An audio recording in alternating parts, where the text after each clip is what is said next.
50 বছর পরে রাস্তা তৈরি হলো এই ইন্দ্রামণি এলাকায়, আর তার ফলে মানুষ সুবিধা পাচ্ছে।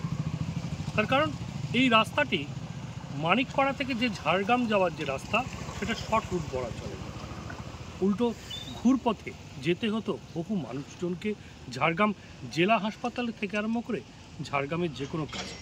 কিন্তু বর্তমানে সেই সমস্যা দূর হয়েছে, তার কারণ দীর্ঘ অবসান হয়েছে, তারপরে এই রাস্তা তৈরি হয়েছে এই ইন্দ্রামণি থেকে লালগেড়িয়া পর্যন্ত, আর তার ফলে মানুষজন উপকৃত হচ্ছে।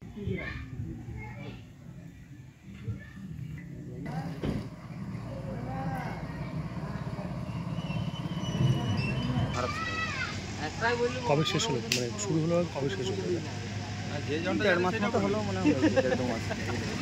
রাস্তা হওয়াতে কি সুবিধা হয়েছে? এখন চলাচল গাড়ি সব ভালোভাবে যাচ্ছে, এখন হচ্ছে আর কি। তবে এই রাস্তাটা হলে খুবই সুবিধা হয়, সবার যাতায়াত হয়, আমাদের ঝাড়গ্রাম শর্টকাট হয় যাওয়া আসা।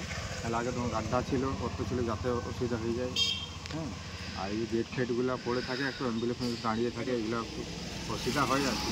টুকুটা 1 কিলোমিটার রাস্তাটা পেরাতে আমাদের প্রায় আধ ঘন্টা 45 মিনিট লেগে যেত। কত বছর ধরে এরকম ছিল? প্রায় 15 বছর, তাই তো? হ্যাঁ, 15 বছর এরকম রাস্তা। এখন কি অবস্থা?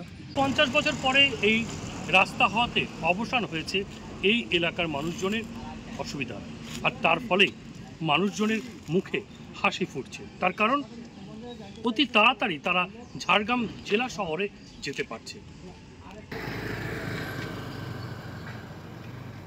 আমার শহর ইন্দ্রামণি থেকে অশোক ভট্টাচার্যের রিপোর্ট, কলকাতা টিভি।